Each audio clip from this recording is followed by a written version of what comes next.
Welcome to Turn Extension, a supplemental podcast for the Advanced Maneuvers YouTube channel.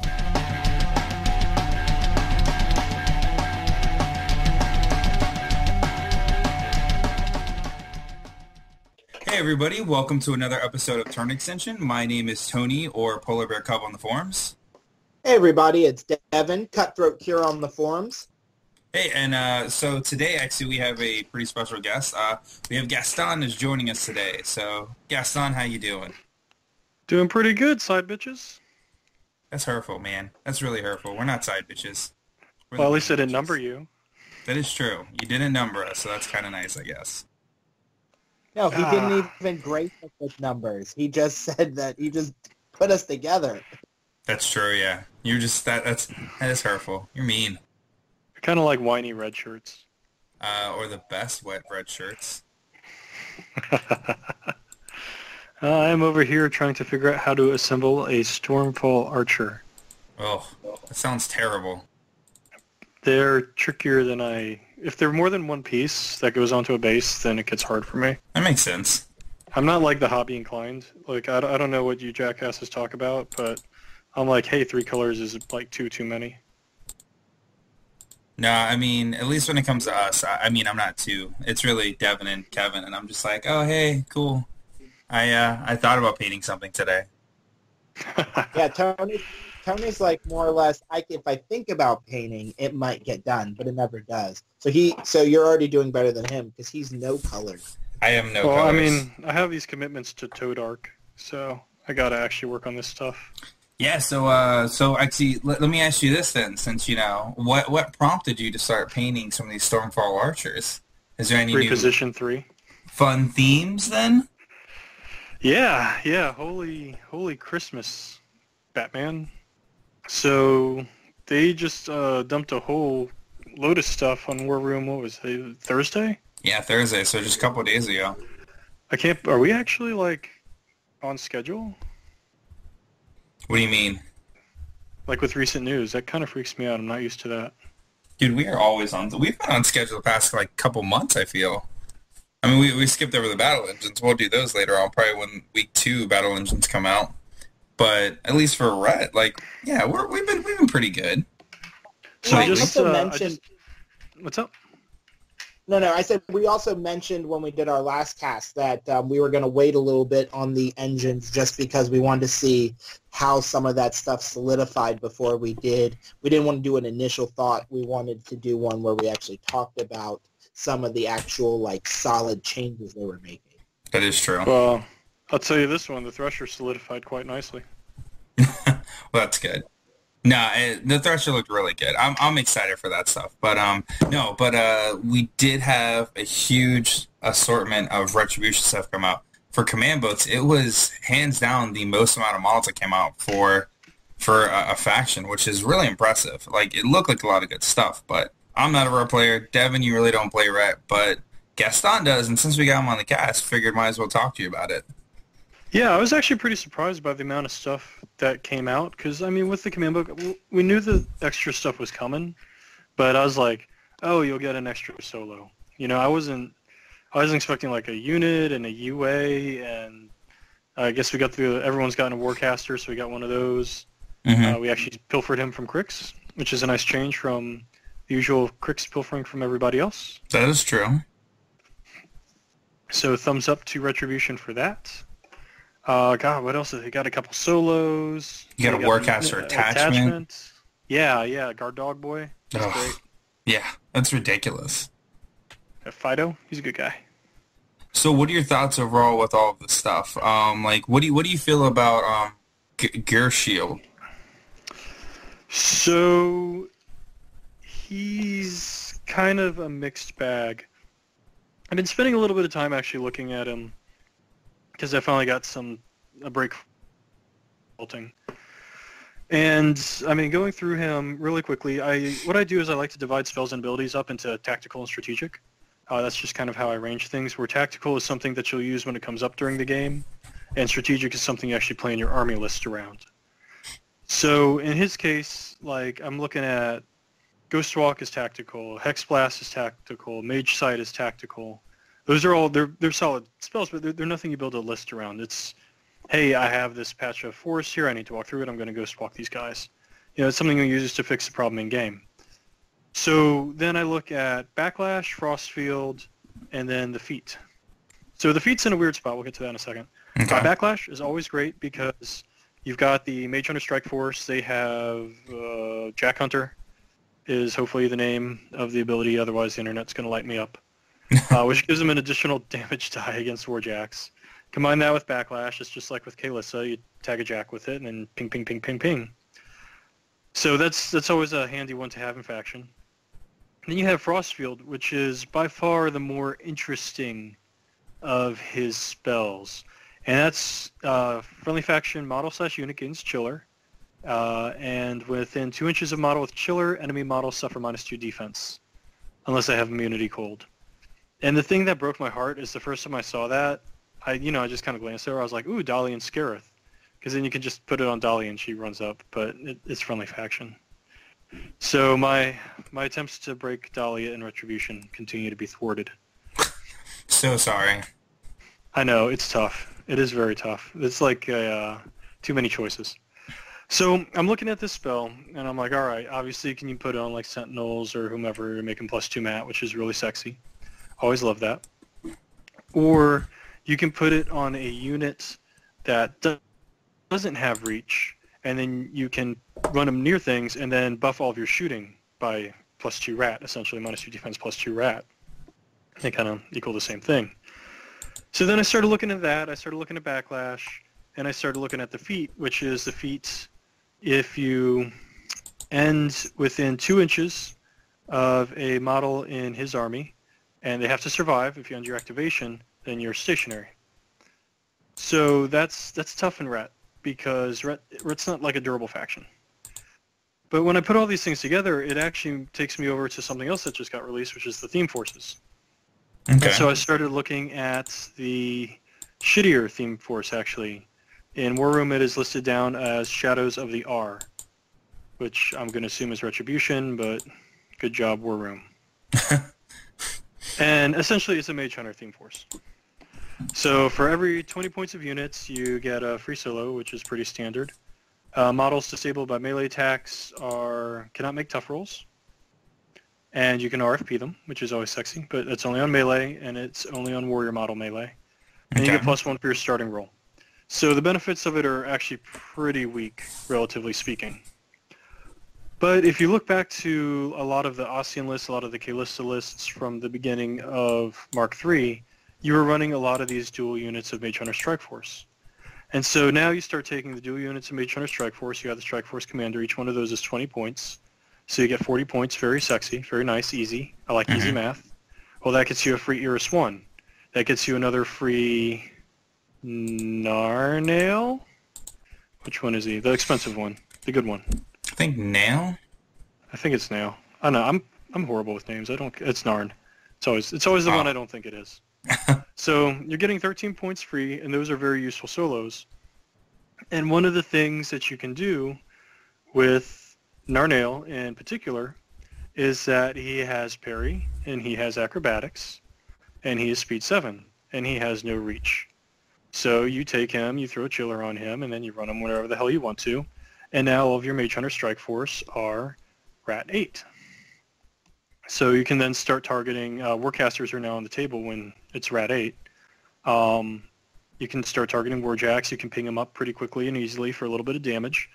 But then also as you're building this, you have this feat, and you have a whole army that's, these Mage Hunter Strike Force. They're very squishy, but they're high defense. And so when your opponent starts sending models into them, there's a pretty good chance that they're going to have a couple guys survive. You're going to get a couple stationary models, and that's easy pickings as well. So that's kind of the direction that my mind was starting to go, was the idea of building him as a gun line, because he helps your accuracy, but he doesn't extend threat ranges. He doesn't extend damage.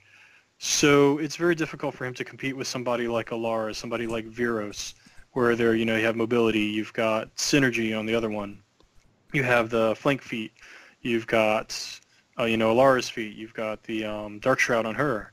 it's hard for him to compete with those. So taking him in this direction, I think, is interesting, where you have a slight defense skew, you've got the backlash opportunity, and then you have the ability to stack accuracy in order to help your army.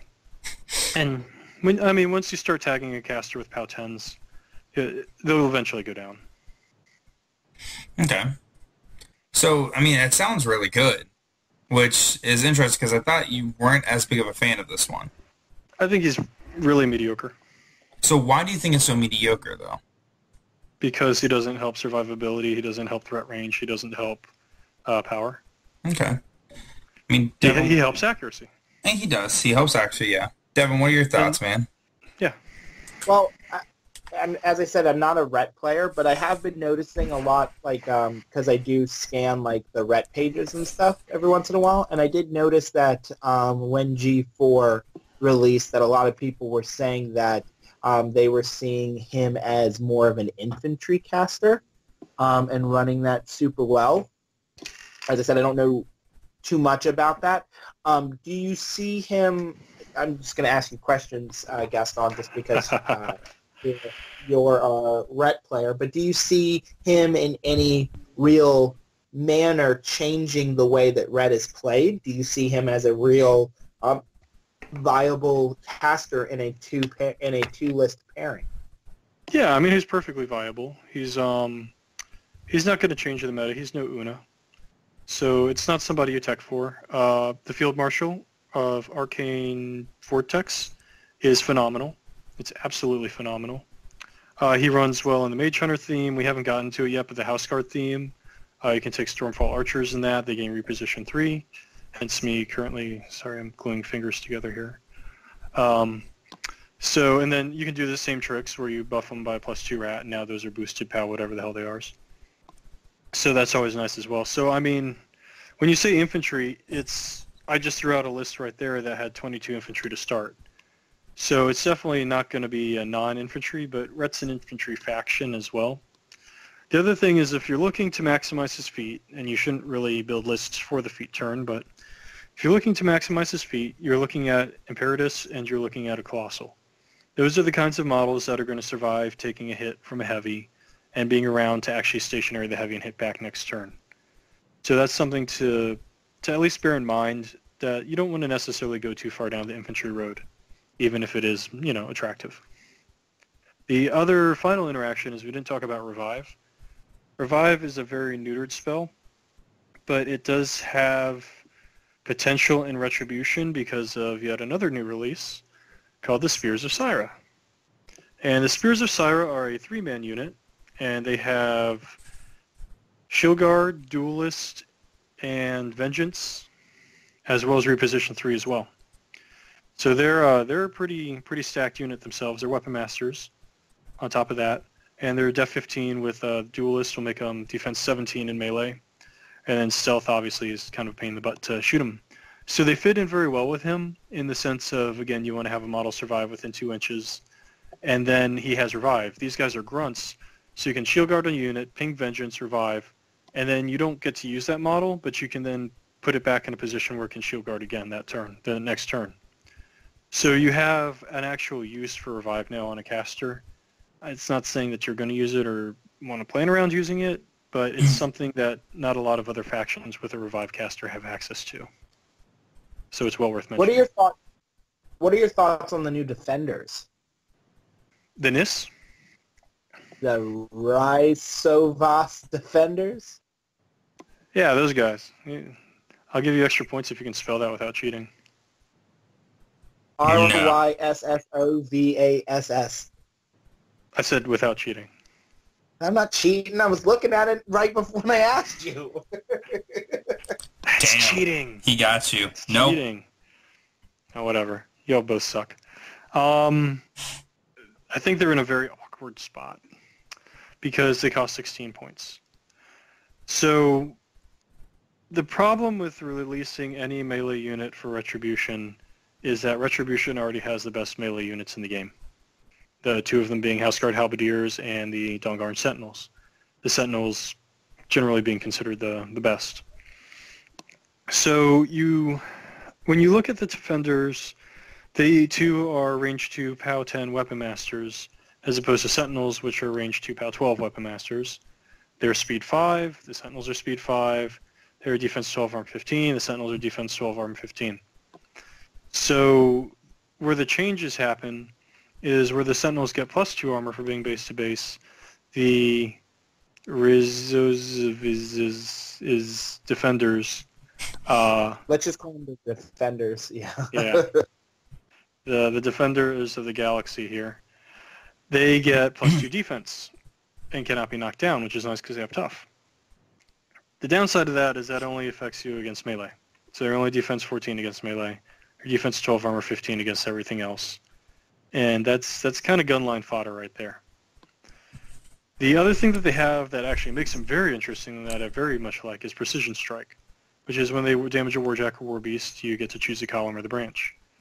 Which means that against like an Armor 18 Signar Heavy, 2 of those guys will knock out the Cortex. You probably want to send 3 in, just, insurance. But at a minimum, 2 of those guys can knock out the Cortex on a Heavy Jacket Arm 18, 3 of them on Arm 19, and Arm 20, I believe, is how the math works out.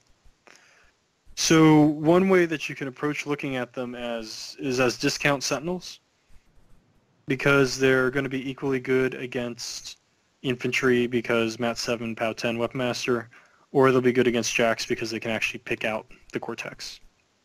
The downside to that is that if you start taking the Defender boats, you hit 20 points. The Sentinel boat is 22 points, not counting the Sire, so it's kind of a wash. They're in a tough spot. They are in a very tough spot where they're just competing against some of the best. Maybe if they were a point or 2 cheaper, they'd probably enter the conversation a lot more. The other thing is the Sentinels have Pathfinder, Relentless Charge, and these guys do not have any sort of Pathfinder. And outside of 2 casters, which would be Gorshade and Alara, Retribution doesn't really hand out Pathfinder. So you have that kind of working against you as well. So I think they fall into the category of they're competent, but they're probably overshadowed by their options. Yeah, no, I feel you there. As I said, I don't play Ret, but I've played against Ret a good bit, and the Sentinels are absolutely ridiculously good. Something I wish that Trolls had in it. But when I saw the Defenders, and I was like, oh, Arm 15, tough. They can hold themselves pretty well. It's just another really good option. But it comes into that. You have so much saturation in one section that it's hard to choose something. But it's like they're not faster than Halberdiers. They don't hit harder than Sentinels. But Precision Strike is very interesting, and I don't hate that at all, and I don't hate them at all. It's just you have to find a way to make them worth it, and it may be that they're waiting for a NIS Theme Force. I think it's interesting. I agree with you as well. As maybe with the NIS Theme Force, it'll kind of round them out a lot more, and then encourage you to take them. But yeah, you're right. They do kind of get outshined by other units. So, do we have any of the other red stuff we want to talk about, or we kind of touch everything at this point? No, well, there's more. One thing I am curious about is the 3. I don't know if it's just a multi-pack or if it is like a unit, but I think it's the mechanics. They come in like 3 of them now. Yeah, they're called the House Shail Arcanists. Okay. I didn't see that one. So it's 3 of them. They're 7 points. Yep, they're essentially a mechanic unit. Okay. They're probably the best mechanic unit in the game, probably, because in addition to the D3 plus 1 repair, they also have Force Barrier, so they're immune to blast and plus 2 defense against guns, which makes them effectively defense 15. And then they have Empower and Force Strike. Empower is what you're already familiar with from the regular coffee mug holding Arcanists, where they can give the Warjack 1 focus point. And then Force Strike, it's a range 8 POW 12 magic attack that does crit knockdown. So if you're starting down the road of, not Shadows, what's the other theme force called? The Shail one, Forges of War.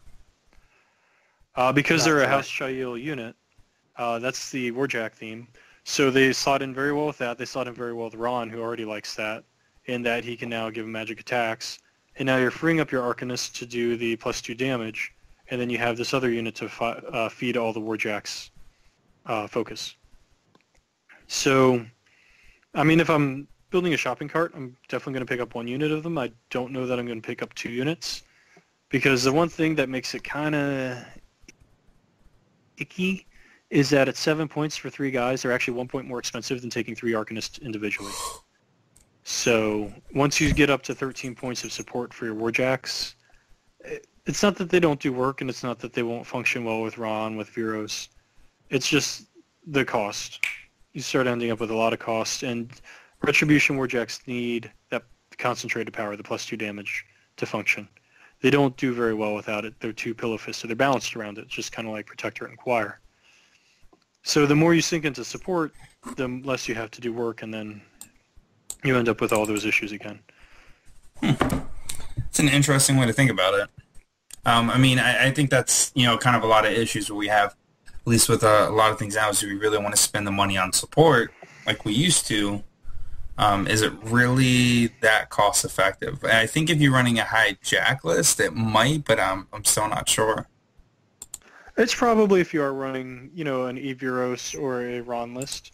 I can absolutely see them. Even Alara can actually play in Jack Heavy as well, which gets really interesting with her. So you can use them as well in that sort type of lists.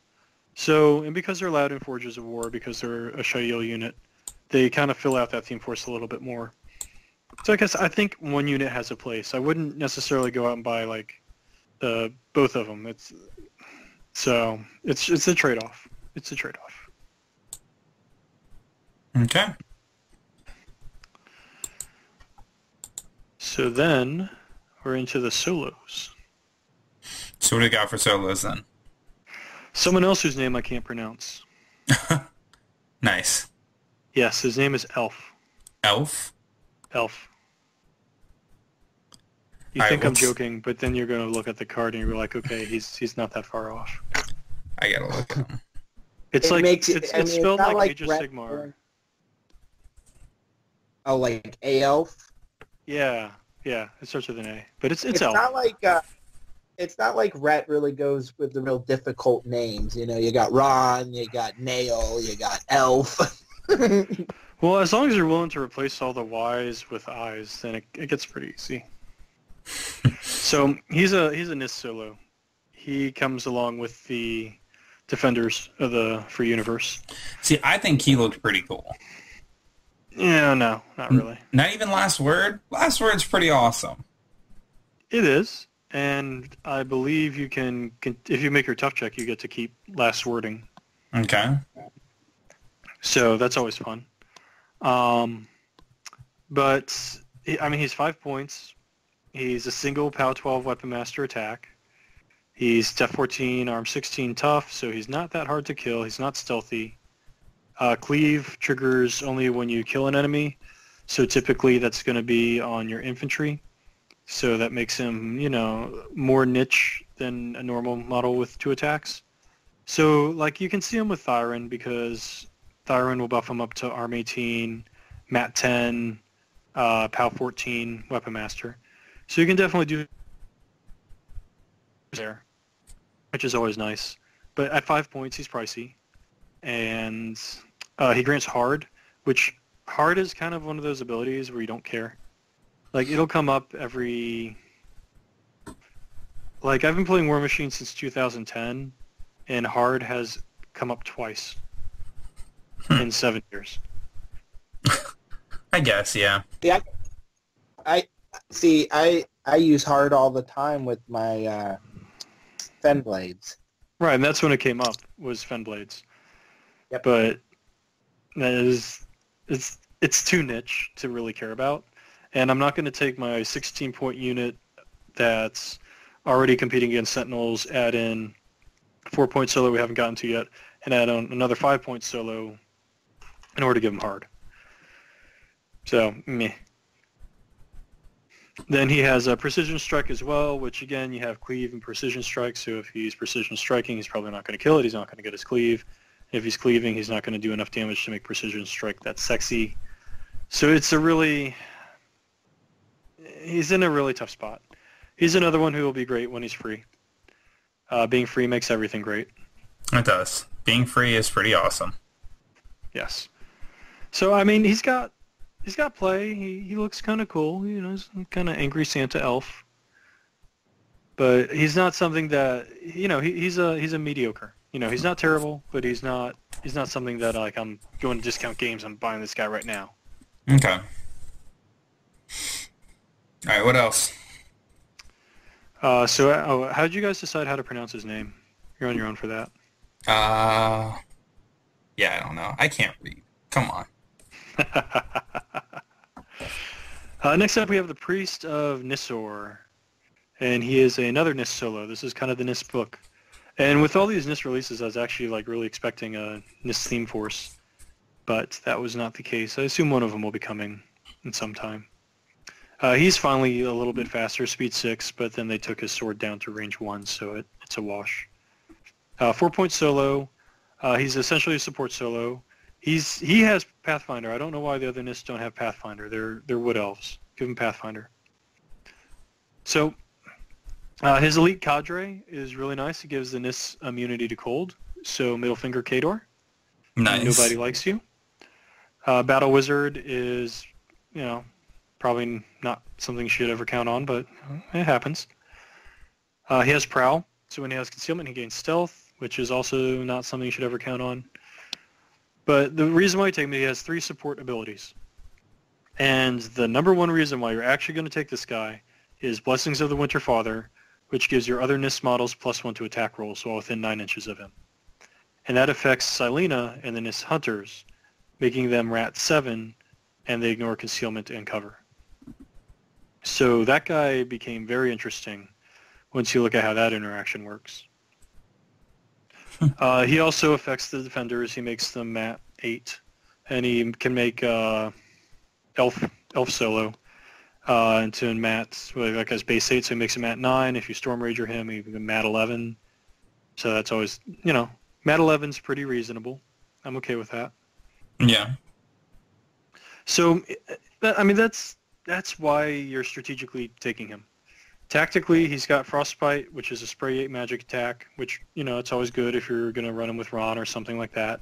And he has Winter Storm, which is just like, what's her nuts? Lanissa has, which is enemy models lose Eyeless Sight, Flight, and Pathfinder. You can do some interesting things with that with, say, like Kalissa and the Space Tick, because the Space Tick can put out some rough terrain. Double checking to make sure I'm not lying, but I'm pretty sure it has Crater. Sorry, it's called Blasted Earth. It's an AoE for rough terrain. And then you can put him to clip, you know, something and remove Pathfinder. And then Kalissa feats any stealth and can't be charged. So it becomes actually relatively difficult to remove. Okay. Without that, unfortunately, he's a 13-13 solo, so he's pretty squishy. So those are kind of what leapt to mind.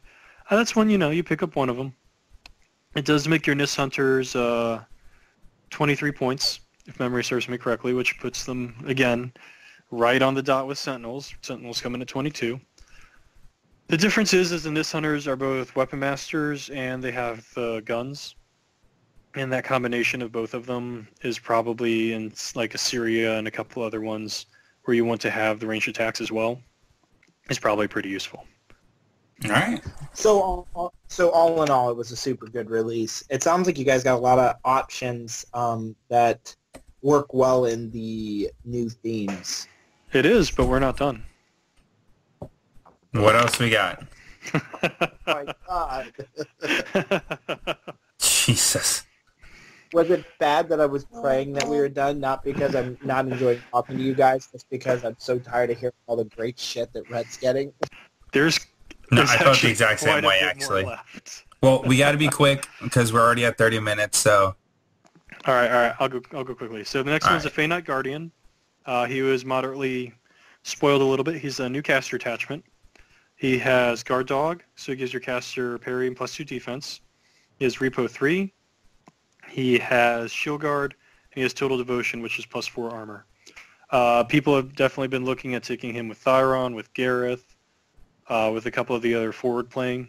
Armor 20 Shield Guard is pretty good, and then defense +2, you know, and Gareth, he's already, I think, a 16 base, sounds right. So he goes up to an 18. Very, very solid. The problem with him is that Slick Willy is such a good attachment that even with somebody like Thyron or Gareth, that free upkeep opens up more options for you, even if you're not, casting spells.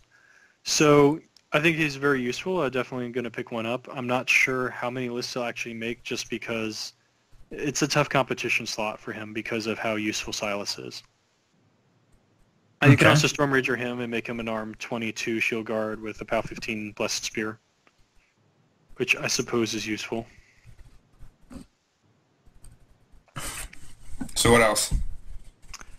Then we get down to the House Elawir UA. All right. But you guys forgot about these. I did. So these guys actually came out with Mark III. They were in the original rulebook, and they never got models until a year later. Okay. So channeling some GW stuff. So do you remember them at all? Do you know what they do at all? Nope. All right. So let me go back up to the actual unit, so I'm not giving you the wrong stats. They're Speed 6, Range 2, POW 12 with their melee weapons, their melee unit. Their defense 13. What makes them sexy is they have Blade Shield. So against range attacks, they're actually defense 15. The other thing they have is Cleave. So again, every time they kill an infantry model, they get to make a second attack. They also have Parry. And where that becomes really interesting is when you run a caster like Thyron. These guys are actually Thyron's, bros. They're from the same house, I guess. At least they look like they are. You get to give them sidestep. Okay. So you can go in, you can kill a model, you can sidestep and then cleave and kill a second model, and parry, you're not taking free strikes. And he also makes them boosted Mat 7s to hit. And at speed 6, they are quite quick. So the new part of that is they just got a UA before they even released, so it's all going to come out in one box, I believe. The UA gives them two things that we really care about. The first one is practice maneuvers, so they can move through each other, and they don't block each other's line of sight. It's always sexy. And then secondly, you have Serpent's Coil. Now they gain defensive strike too. So when you go into that, so you have trouble shooting them, they're defense 15. When you charge into them, they get to attack you first. So, and then again, they're going to be, Mat 7. If we go back to Goreshade, you put Chiller on them, this is now a Mat 9 defensive strike. And then you also have the feat on top of that. So if you go in and then they either hit you good enough or, you just don't kill enough because, half your unit's getting wiped out as it charges in, then all your guys are going to be stationary. And then even if your guys aren't, they have parry and they can just walk away and do whatever they want. So they become actually really interesting. You also have Quicken, can make them defense 18 if memory serves correctly against shooting. I believe it's +3 defense against guns. And then it might just be +2. I may be lying. Sorry, it's +2. +2 defense against guns, so they go up to defense 17, and they get +2 speed as well. So then they start, they speed 6, they go up to speed 8, and then with reach and charging, they threat 13 inches. And then you have defensive strike on top of that. So they're a unit that got really, really handy. And they're also a relatively cheap unit. They're 16 points. But again, you add in that UA, they're now 21 points. They're competing with Sentinels, and you can see the recurring theme of all the infantry. The nice thing is that, at least my personal philosophy, is that if you're 1 wound, you want the defense rather than the armor. Yeah. Because, the moment you get hit, then you're going on that damage roll. But if you can't get hit, then you never go to the damage roll portion.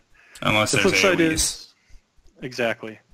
The flip side is with Sentinels is their armor actually gets high enough that it doesn't really matter over much. Because they can easily hit armor 20 on the mini feat turn, and then if you buff it past that, like Assyria, they're armor 22. Discordia is another +2 for armor 24. Things like that. So there's a lot of ways to protect your Sentinels, and that's why they're so good. All right. So are you guys ready to be done?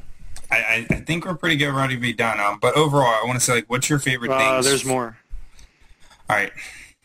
How much more? Hold on. How much more? Because we got like 5 minutes left, so I got to cut you off.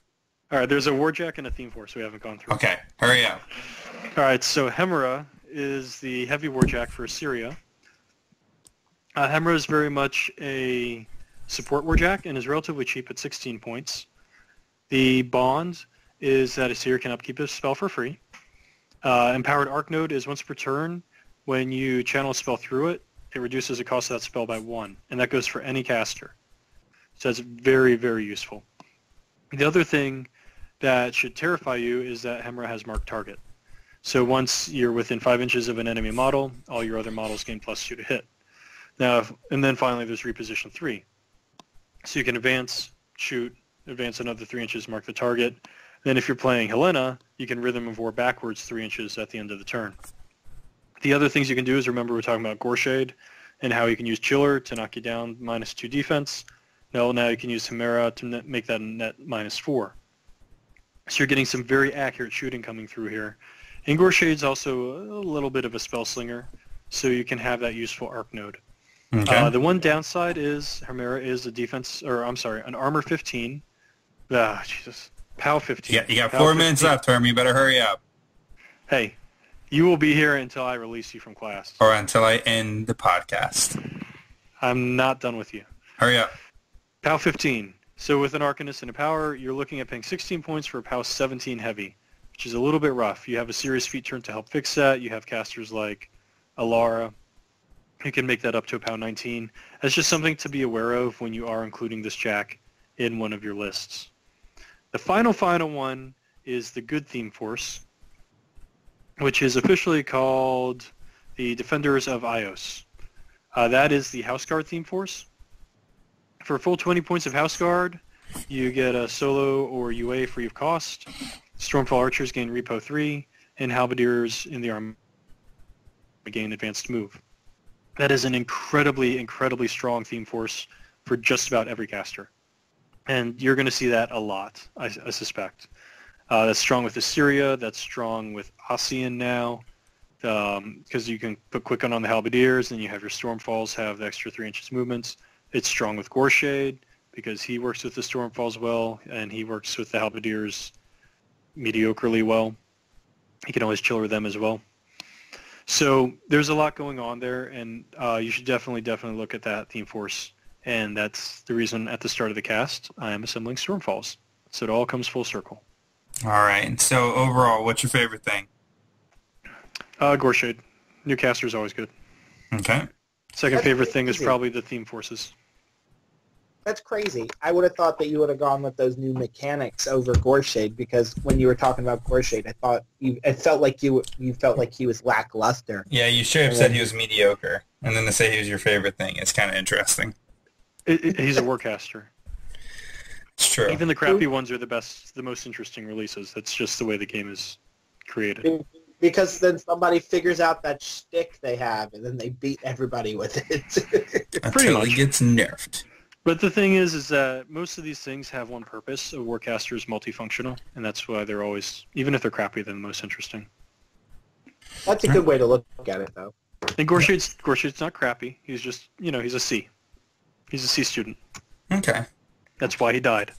That is why he died, but then he came back. No, Which, if you haven't read that fluff, it's hilariously bad. I haven't read it yet. I've been meaning to, but I just downloaded Godless, so I kind of want to read that instead.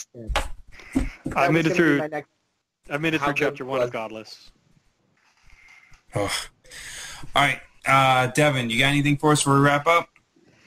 No, I'm good. I think Herman kind of did our jobs for us today and kind of knocked everything out. It always sucks when we talk about a faction that no one on that frequents the cast is super familiar with. So I really, really appreciate Gaston for taking the time to come on and actually help us and explain to us the pointy-eared ways. Well, next time hopefully I'll have some actual lists built. I was too busy adulting this week. So I don't have anything exciting like that to share. Just no general impressions. All right, guys. So with that being said, I want to thank everyone for listening to another episode of Turn Extension. Night, everybody.